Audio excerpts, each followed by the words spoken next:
नया चैप्टर कौन सा, एसिड एंड बेस। देखो जैसे मैंने तुम्हें शुरू में जब केमिकल रिएक्शन कराया था ना, उस समय पर मैंने एक बात बोली थी तुम्हें कि चारों चैप्टर का जो बेस है वो आपका केमिकल रिएक्शन है। मतलब जिसको केमिकल रिएक्शन बढ़िया तरह अच्छी तरह आता है ना, उसको फिर काफ़ी हद तक चैप्टर आगे तुम्हारा, चाहे वो एसिड बेस हो चाहे मेटल नॉन मेटल हो, वो कहीं ना कहीं पर आना शुरू हो जाएंगे।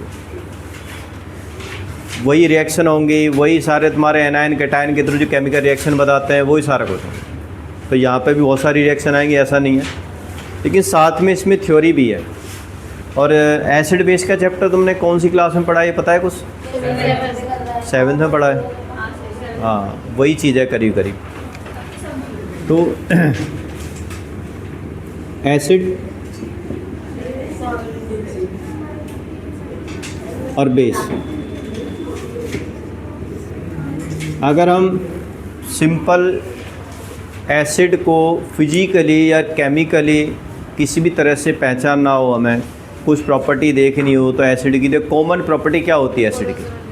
है कॉरोसिव नेचर, तो खैर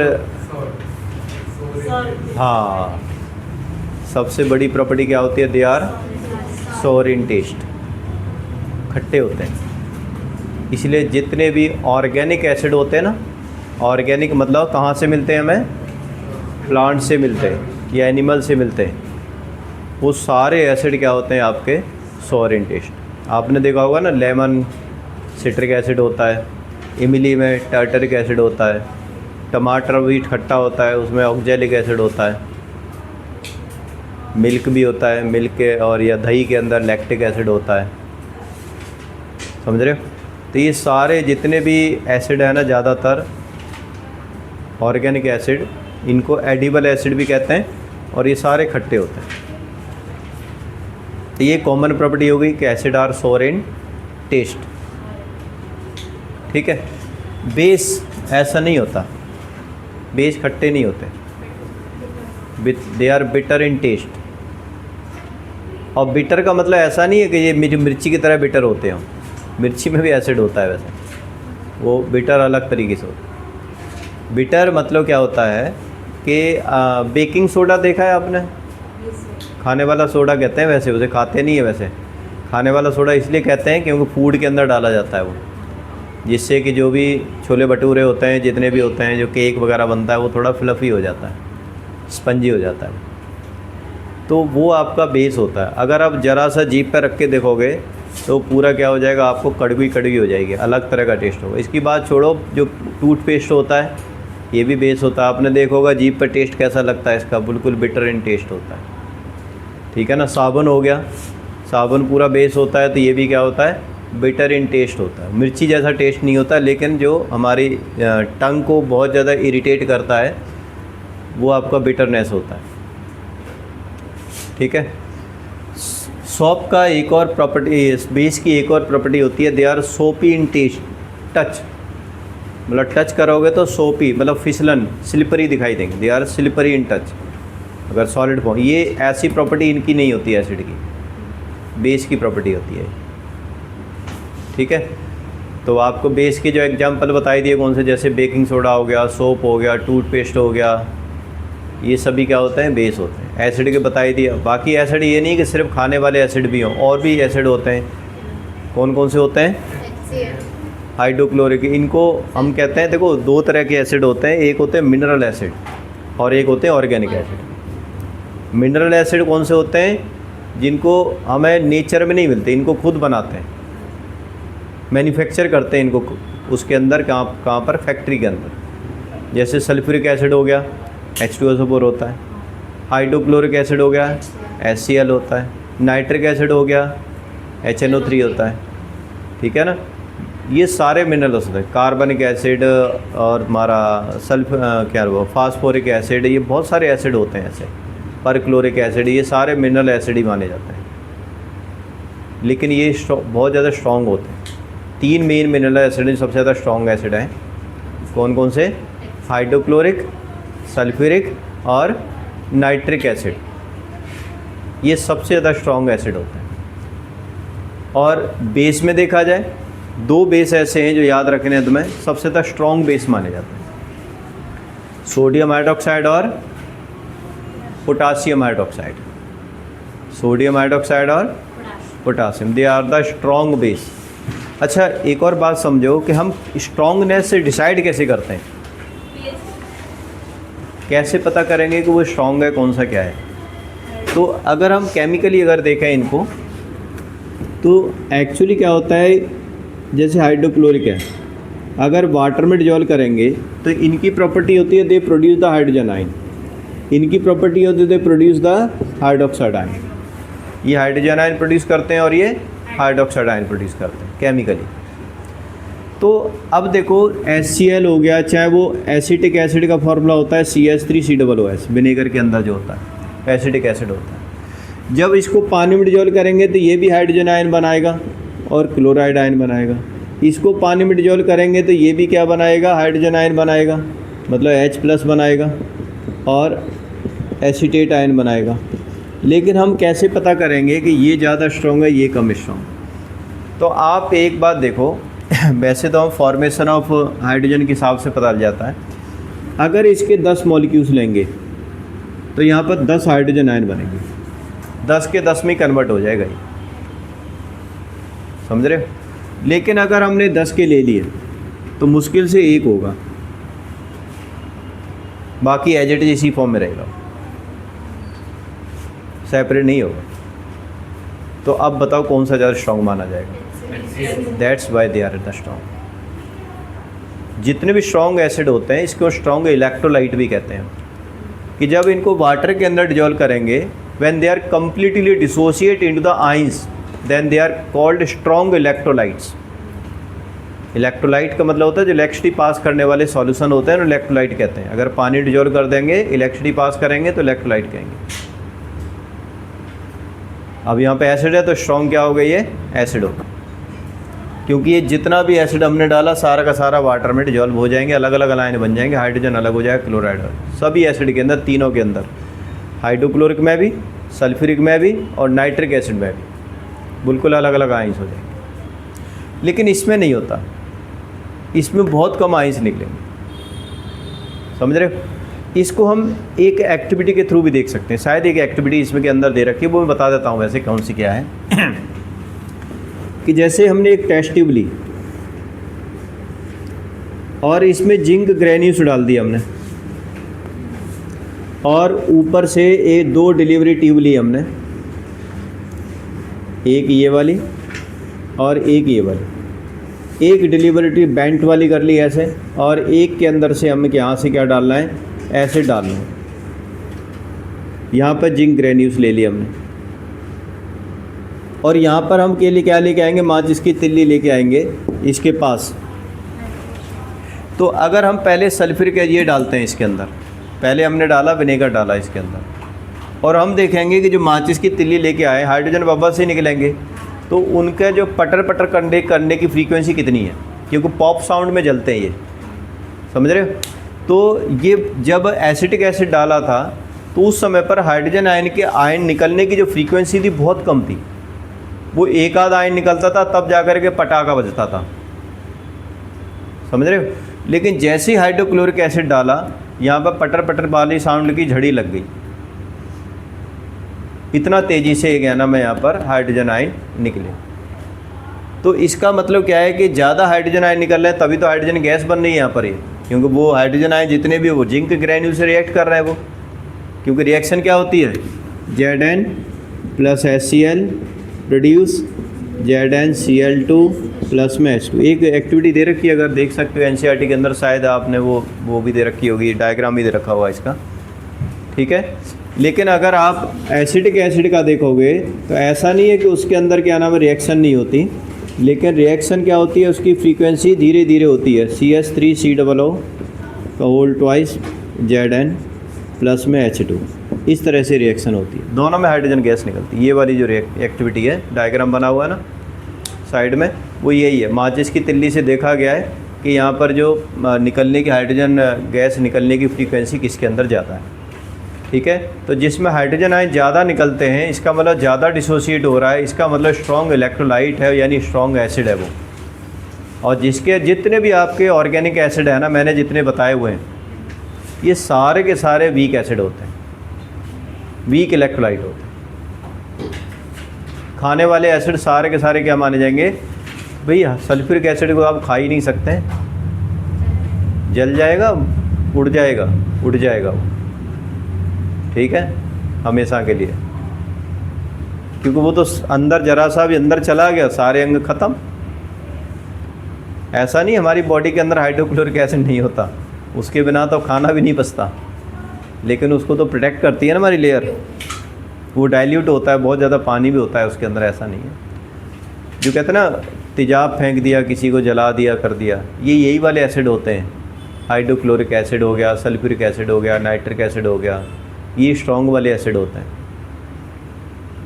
समझ रहे हो। और बाकी जो टॉयलेट में जो साफ़ करते हैं, ये जो दूसरे वाले होते हैं, ये भी यही वाले एसिड होते हैं, लेकिन ये डाइल्यूटेड होते हैं, इसमें पानी बहुत ज़्यादा मिला होता है। वो कैसे बताएंगे, वो भी इसके अंदर है कि डाइल्यूट एसिड कैसे बनाएंगे, वो सारा कुछ है इसके अंदर। तो आपको सिर्फ ये देखो, मैंने ये बताया है कि हाइड्रोजन आयन कौन से में ज़्यादा बनते हैं, किसमें, और वही काम किसका होता है, बेस का होता है। बेस में क्या होगा, जैसे सोडियम हाइड्रोक्साइड का फॉर्मूला क्या होता है, NaOH होता है, इसमें KOH होगा, तो इसमें भी Na+ और OH-, और इसमें भी क्या बनेगा, K+ और OH। तो जिसके अंदर हाइड्रोक्साइड आयन बनते हैं वो बेस होता है, हाइड्रोजन आयन बनते हैं वो एसिड होता है। अब ये डिपेंड करेगा, जिसके अंदर फॉर्मेशन ऑफ हाइड्रोक्साइड आयन ज़्यादा होगी वो आपका स्ट्रॉन्ग है बेस माना जाएगा, जिसमें कम होगी वो वीक बेस माना जाएगा। जैसे जो baking potassium hydroxide, sodium hydroxide, they are the strongest base. अब होता तो अमोनियम हाइड्रोक्साइड भी है, लेकिन वो वीक बेस होता है, ठीक है ना। मैग्नीशियम हाइड्रोक्साइड हो गया, कैल्शियम हाइड्रोक्साइड हो गया, अमोनियम हाइड्रोक्साइड हो गया, जिंक हाइड्रोक्साइड हो गया, कॉपर हाइड्रोक्साइड हो गया, ये भी सारे बेस होते हैं, लेकिन क्या होते हैं, सारे ये वीक बेस होते हैं, ठीक है। इन दोनों के अलावा बस सारे के सारे क्या होते हैं, वीक बेस ही होते हैं। मेनली KOH और NaOH स्ट्रॉन्ग है बेस माने जाते हैं, ठीक है। तो ये हम कुछ कर रहे थे, मतलब बता रहे थे कि हाइड्रोजन आयन इसमें प्रोड्यूस होते हैं, इसमें हाइड्रोक्साइड आयन प्रोड्यूस होते हैं, ठीक है। ये बिटर होते हैं ये वाले, और ये सोर इन टेस्ट होते हैं। इसके अलावा कुछ और भी प्रॉपर्टी होती हैं, वो प्रॉपर्टी हमें बताती हैं कि हम कैसे पहचानेंगे कि ये एसिड है और ये बेस है। तो ग्रुप ऑफ सब्सटेंस या substance which identify the acid और बेस आर कॉल्ड इंडिकेटर्स। उन्हें क्या कहेंगे, इंडिकेटर्स मानेंगे। The substance which identify the nature of acid और base are called indicators. 3 type के इंडिकेटर्स होते हैं। कौन कौन से? नेचुरल, सिंथेटिक और ऑल फैक्ट्री इंडिकेटर। किस किस के यहाँ चैप्टर करा दिया है? ख़त्म हो गया?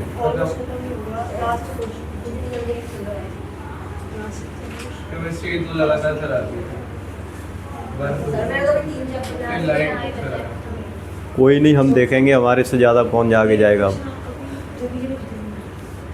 तो नेचुरल इंडिकेटर्स हैं, नेचुरल इंडिकेटर्स, सिंथेटिक इंडिकेटर्स और कौन से होंगे? All factory indicators. तो नेचुरल इंडिकेटर्स तो आपने बहुत पहले ही पढ़े 7th के अंदर। टर्मरिक हो गया, और क्या बोलते हैं उसको, कैबेज भी होती है, ठीक है। और आपका ये कौन सा होता है, हिबिस्कस हो गया, ठीक है। ये सारे क्या नाम है, नेचुरल माने जाते हैं। लेकिन एक और नेचुरल होता है, लिटमस। लिटमस भी आपका नेचुरल होता है। कैसे हैं? हाँ, लिशन एक्चुअली प्लांट क्या, एक तरह से ये सिम्बायोटिक लाइफ फॉर्म है। सिम्बायोटिक लाइफ फॉर्म का मतलब क्या होता है कि फंगस और एल्गी, फंगस और एल्गी दोनों के दोनों आपस में क्या हो जाते हैं, म्यूचुअल, मतलब कुछ रिलेशनशिप बना लेते हैं। उस म्यूचुअल रिलेशनशिप का मतलब क्या होता है कि जैसे फंगस फूड नहीं बना सकता क्योंकि वो नॉन ग्रीन प्लांट्स होता है, लेकिन एल्गी क्या नहीं कर सकती, वो स्टे नहीं कर सकती, स्टे का मतलब क्या है कि भाई वो पानी के अंदर ही रहेगी, वैसे कोई अपना कोई मतलब स्टैंड नहीं कर सकती। लेकिन दोनों में क्या है, फंगस फूड नहीं बना सकता लेकिन एल्गी फूड बना सकती है। तो एल्गी फूड बना के देगी और फंगस उसको हैबिटेशन देगा, रहने के लिए जगह देगा। तो दोनों का दोनों म्यूचुअल रिलेशनशिप बन गया, तो इस तरह की हम कहते हैं सिम्बायोटिक रिलेशनशिप। तो इस लाइफ फॉर्म को कहते हैं लिचेंस। इसी जो सिम्बायोटिक रिलेशनशिप दोनों की जो लाइफ फॉर्म है इसे क्या कहते हैं हम, लिचेंस कहते हैं। लिचेंस ही क्या है आपका, ये वायलेट कलर होता है ओरिजिनली इसका, ठीक है। पेड़ हो गया, बड़े बड़े पहाड़ हो गए, या मान लो जहाँ पर बर्फ़ वगैरह होती है वहाँ पर भी मिल जाते हैं इस तरह की लाइफ फॉर्म, वहाँ से एक्सट्रैक्ट करते हैं इसे, ठीक है। तो फिर उसको वायलेट से हम दो अलग अलग इसके एक्सट्रैक्शन से निकालते हैं, एक एसिडिक फॉर्म होती है और एक बेसिक फॉर्म होती है। लिटमस जो बनता है वो एसिडिक लिटमस होता है और एक बेसिक लिटमस होता है, ठीक है ना। तो आप मान के चलो जो रेड कलर का लिटमस है ये आपका एसिडिक लिटमस है,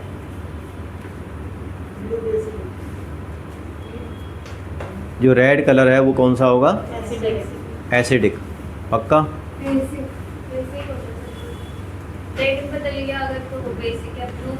लेकिन वो एसिडिक ही होता है। रीजन समझो ना, हमने क्या बोला है, हमने बोला है कि लिटमस एसिड है या बेस है। जो रेड है वो एसिडिक लिटमस है, क्योंकि ब्लू को किस में कन्वर्ट करता है वो। अगर आप लिटमस के अंदर मान लो रेड लिटमस के अंदर आपने एसिड डाल दिया तो ब्लू में कन्वर्ट कर देगा वो रेड ही रहेगा ना। इसका मतलब रेड ऑलरेडी कौन सा हो गया, एसिडिक हो गया, नहीं हो गया, ठीक है। वो ब्लू को किस में कन्वर्ट कर रहा है, रेड में कर रहा है। तो इसलिए जिसमें कन्वर्ट कर रहा है वो वही फॉर्म होगी, क्योंकि रेड को तो किसी में कन्वर्ट नहीं कर रहा। तो जो रेड वाला जो लिटमस होता है वो एसिडिक होता है। लेकिन इसको हम पहचानते कैसे हैं कि जब ब्लू को रेड में कन्वर्ट कर दे कोई सब्सटेंस, तो इसका मतलब वो जो सब्सटेंस है वो क्या होता है, एसिडिक है। और उलट में क्या होगा, जो रेड लिटमस है वो बेस कन्वर्ट करेगा, जो बेस है वो रेड को किस में कर देगा, ब्लू में। यानी जो एसिड था वो किस में कन्वर्ट कर देगा, उसको बेस में कन्वर्ट कर देगा। इसका मतलब जो ब्लू लिटमस का जो नेचर है वो कौन सा होगा, आपका बेसिक इन नेचर होगा, ठीक है। तो अगर आ भी जाए कि भाई ब्लू लिटमस का नेचर कौन सा होता है या रेड लिटमस का नेचर कौन सा होता है, तो जिसमें कन्वर्जन होती है वो आपका सब्सटेंस लिखने है। सर अगर स्ट्रॉन्ग एसिड में वीक बेस डालेंगे तो कुछ भी डालो वो तो होगा ही, कलर होगा, 100% होगा, ठीक है। वो तो इंडिकेटर है, कम होगा या ज़्यादा होगा ज़रूर। वो तो ज़रा सा भी अगर हाइड्रोजन आयन हाइड्रोक्साइड आयन को डिटेक्ट कर लेता है, वो थोड़ा सा भी हो ज़्यादा। टर्मरिक एसिड भी, टर्मरिक जो होती है वो भी आपका क्या होता है, नेचुरल इंडिकेटर्स, ठीक है।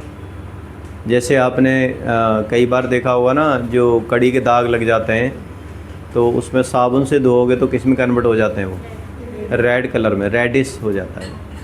तो इसका मतलब साबुन क्या होता है, आपका बेस होता है।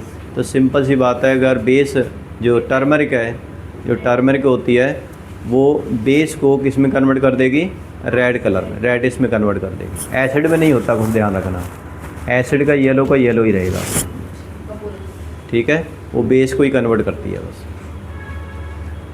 ठीक है। तो ये नेचुरल इंडिकेटर, कैबेज वगैरह वो सब नहीं करने, बस ये दो ही तीन इंडिकेटर नेचुरल वाले में याद रखने हैं। कौन कौन से ना, चाइना रोज नहीं, टर्मरिक और एक लिटमस, बस दो ही रखो है और नहीं है, ठीक है। बाकी सिंथेटिक इंडिकेटर्स हैं, उसमें दो आएंगे आपके, एक मिथाइल ऑरेंज आएगा और एक फिनोप्थिलीन आएगा। तो क्या बैग भी पैक कर लिया था कितना जल्दी हैं, मतलब